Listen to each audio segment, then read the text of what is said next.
Brain is scrambled. Well, a lot of listeners sending you messages to remind you that it is a Tuesday morning. Shocking. Can we blame Kojo? It's difficult to tell sometimes these days what day it is. I blame the salamit. The salamit has just, diluted my brain.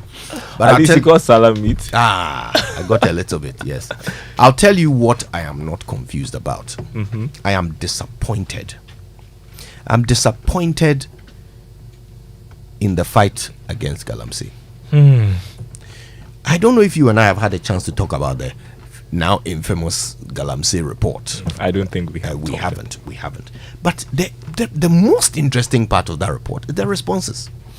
So I think the first person to respond to it was the Deputy Lands and Natural Resources Minister in an interview with Raymond, where he said Professor Frimpong Boateng is not a mining expert. But he was trusted to lead the Environment Ministry, right? I guess what Mr. Duka is saying is that the president, made a mistake. Okay. Because, why would you choose someone who is not a mining expert to solve a mining problem? We hear him. And the president was very clear when he was identifying the person he thought could do this job. Listen to him. Behind the decision to try and stop illegal mining in Galamsey, we composed a cabinet of very responsible Ghanaians, headed by a very renowned, eminent figure in our country, Professor Kwabena Frimpong Boateng. And they are the ones who then designed a program for us of what we needed to do to try and arrest the menace and preserve our heritage. Renowned, eminent figure. But not an expert in mine. So the president he goofed, according to his Deputy Minister for Lands and Natural Resources. Wow. If the man is not an expert, then he should not be writing reports. But right, some oversight over mining activities. But anyway. And then the presidency also came out to say that the whole thing was an informal document. Listen, I'm quoting from the statement from the presidency. At the outset, it must be pointed out that the document being discussed was not an official report formally delivered to the office of the president. On the contrary, it can only be rightly referred to as a catalogue of personal grievances and claims made by Professor Frimpong Boateng intended to respond to some issues he faced as chairperson of the IMCIM. A document was handed to the chief of staff in an informal meeting where Professor Frimpong Boateng complained about public attacks and criticisms made about his tenure. This was after his tenure as minister had not been renewed by the president. Then they say he should have sent any formal report to cabinet or the president himself. Then they go on to say that Prof. Frimpong Boateng did not provide any evidence, even though he accused people. Not a single piece of evidence is what they are saying. Indeed, the allegations contained in the document are at best hearsay.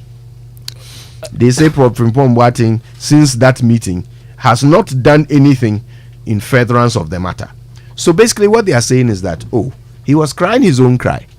He brought a report nobody asked for, gave it to the chief of staff, and then did nothing about it. Okay. It's a 37-page document. Did the chief of staff read it? Was it not the chief of staff's decision whether to take further action or not? Why did the chief of staff decide to take no further action?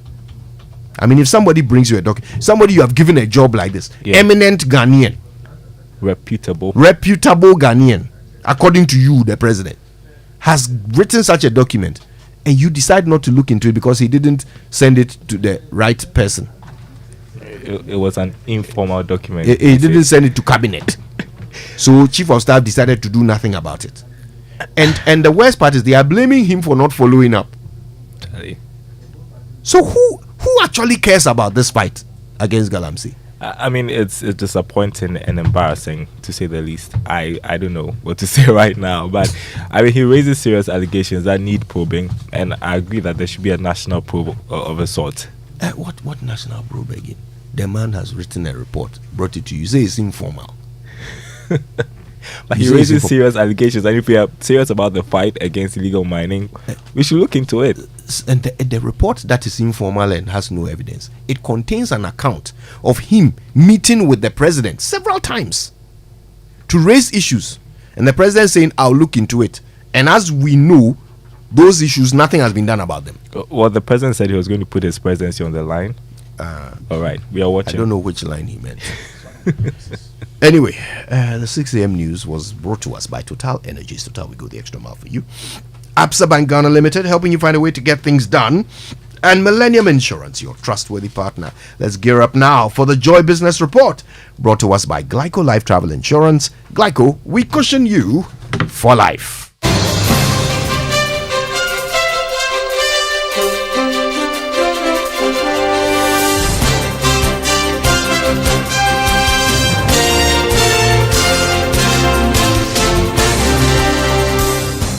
Hello, welcome to the Joy Business Report. Coming up this morning, Finance Minister Ken Ofori-Atta hints of government's plan to cut and remove some taxes once the economy stabilizes. Also coming up, government advised to review the 2023 media budget to reflect the debt restructuring in order to bring high fiscal deficit down. And Public Interest and Accountability Committee presses on Parliament to take action on its annual report to ensure transparency in oil expenditure. Details coming up.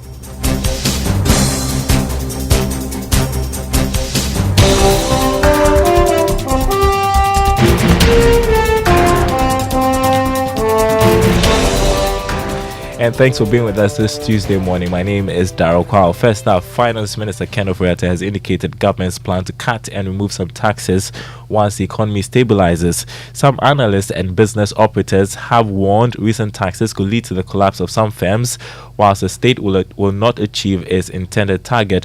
But the Finance Minister disagrees with this. He insists that the tax measures are needed now to fast-track the recovery process. As we begin to build up, then as we came in, you remember 2017, we cancelled a lot of taxes. As we begin to build up, then certain taxes may not be necessary. But we need the revenue now to be able to move in that direction. I believe that digitalization will help, and as we move towards 18-20% revenue to GDP, to ease, because we, as a market-oriented philosophy for our government, we will always look for ways in which we should make businesses pay as little taxes as possible to ensure that employment and expansion comes into place. You had the Finance Minister Ken Ofori-Atta. Financial economist Professor Lord Mensah wants government to review the 2023 media budget to reflect debt restructuring in order to bring down the high fiscal deficit. This, he believes, will push inflation and interest rates down and consequently reduce cost of living and doing business. Speaking to Joy Business, Professor Mensah said the benefit of the debt restructuring must reflect in the real sector of the economy. You cannot say that you want to bring interest rate down whilst you are holding up, a huge, budget, deficit, which needs to be financed from the local market. Remember, we have been frozen from going to the international market. So whatever, financing government is doing is within the local market. So I will be happy if government will, in the media budget review, will be able to restructure the 2023 budget to reflect, the debt restriction, i.e., to reduce, the budget deficit, so that the benefit of the debt restructuring for bringing interest rate down will be realized. Professor Lord Mensah is a financial economist with the University of Ghana Business School. Now, Director of the Institute of Statistical, Social and Economic Research, Professor Peter Quartey, has reiterated that the Bank of Ghana's monetary policy tools will have little effect in changing the current economic challenges if the Finance Ministry does not embark on fiscal policies that will complement the central bank's works. He argues that the central bank has so far embarked on critical measures that would need bold steps from the Finance Minister to check inflation and assure of the city's long-term stability. Now, Professor Quartey reminded government to play its role in helping the Bank of Ghana achieve macroeconomic stability. Aside from everything, we need macro stability. What we can do to ensure that there is exchange rate stability, so we don't over-rely on imports, but also promote the import substitution industries. What can we do to add value to our manufactured products? What can we do to add value to agricultural products so that we don't depend too much on import? At the moment, there is quite a lot going on with Bank of Ghana supporting the forex market, with foreign exchange, as well as some of the things that are the gold for oil program, and everything that can be done within the remits of government to ensure exchange rate stability. That is great. What government can do to ensure inflation doesn't escalate. We don't report rapid inflation rates, but rather slower rate of inflation. Professor Peter Quartey is an economist and director of the Institute of Statistical, Social and Economic Research. Some news we are following for you. The Ghana Individual Bondholders Forum says it has no objection to the Individual Bondholders Association of Ghana recusing itself from the technical committee negotiating the domestic debt exchange program with the government of Ghana. The Individual Bondholders Association of Ghana has also questioned the integrity of the lead convener of the Individual Bondholders Forum, Senor Hossi, but the forum in a statement said it would continue the engagements with the Ministry of Finance to secure full and final closure to the issuance of coupons and maturity payments for individual bondholders and collective investment schemes that choose the option to self-exempt under the domestic debt exchange program. It added in the statement that, quote, "We expect that the technical committee will submit its report tomorrow, April 26, after which we will hold the government to account on all agreed deliverables." You're listening to the Joy Business Report. Now, in other news, Chairman of the Public Interest and Accountability Committee, Professor Adom Frimpong, is impressing on Parliament the need to take action on some critical findings in its annual petroleum revenue report to save the country from losses. According to him, the committee will continue re-echoing some of the findings which are yet to be attended to until some action is taken. Speaking on the 2022 annual report, Professor Frimpong believes if some attention is given to most of the findings, including how the Ghana National Petroleum Corporation is utilizing funds, there will be more accountability in the oil revenue expenditure. We don't take decision on our own. We do the recommendation and give it to Parliament. And anytime Parliament look at our report and take a decision, we leave that part. And then the following year, when Parliament fails to take our recommendation and the problem is still persist, we repeat it and repeat it. So you could see that some of these issues have been already mentioned in our previous report, which means Parliament has not taken note of it. So you continue to repeat it until they take action on it. There are so many things Parliament has taken note, and they are taking decision and reverse some of the issues in the previous report. But this one we have raised, nothing has been done. So we are sure when it gets to Parliament, they will look at it, invite us to explain if the need arises, and they will take the necessary action to correct it. And then the little revenue you have generated, you utilize it for the efficient way for the betterment of our mother Ghana. Professor Adom Frimpong is chairman of the Public Interest and Accountability Committee. Now, Vice President Dr. Mahmoud Bawumia says government has begun the processes with the Global Legal Identity Enclave to provide unique identities for businesses in Ghana. According to him, the unique identity will provide businesses with the opportunity to participate in global and economic transactions. He spoke at the 53rd General Assembly of the World Trade Center Association. We've started discussion with the Global Legal Entity Identity Foundation, GLAIF, to provide unique global legal identity to all businesses in Ghana. The Legal Entity Identifier is a unique reference code used across markets and jurisdictions to uniquely identify a legally distinct entity that engages in financial transactions. This is an initiative driven by the G20 and the Financial Stability Board, but providing legal identity to our businesses, especially our SMEs, will make it very easy for our companies to participate fully in global economic and financial transactions. And I believe that the AFCFTA should come on board this and let us get legal identity for all businesses across the African continent.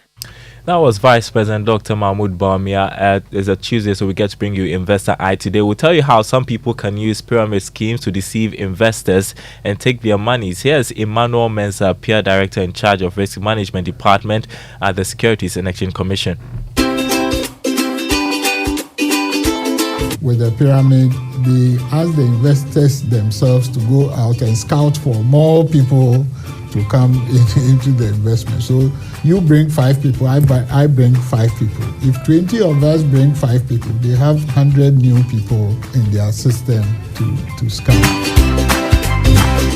Investor Eye comes your way every Tuesday and Thursday on the Joy Business Report on the Super Morning Show. It's the holiday is over actually, and so we're beginning work today. So let's head to the stock market.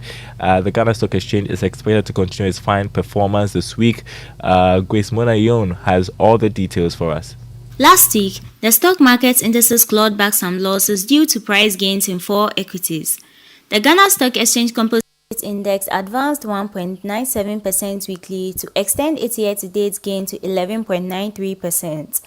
On price movements, Benso Oil Palm Plantation emerged as the highest gainer for the week, appreciating by 1 cedi 28 pesos to 14 cedis 11 pesos. MTN Ghana went up by 6 pesos to close at 1 cedi 26 pesos, while Total Energies and Gold Ghana gained 3 pesos and a peso respectively. Conversely, Standard Chartered Bank and SIC Insurance were the worst laggards, shedding 1 cedi 70 pesos and 3 pesos respectively. This week, we expect the share prices of Access Bank and SIC Insurance to decline due to excess supply over market demand. For Joy Business Reports, Grace Monanyun of Data Bank Research. Thanks, Grace. Let's check the markets as we wrap up this morning. This morning on the currency market, the dollar going for 11 cedis 95 pesos. That's on the forex or retail market. The pound going for 14 cedis 75 pesos, and the euro selling at 12 cedis 90 pesos. On the commodity market, crude oil open trading at $82.65 a barrel. Gold went up by almost $4, selling this morning at $1,992 an ounce. Cocoa, however, lost $17 to open trading at $2,966 a ton. More news on our website, myjoyonline.com/business. My name is Daryl Kwawu. Thanks for listening. The Super Morning Show continues here on Joy 99.7 FM. Hang around, don't go anywhere, because Kojo is right here with me.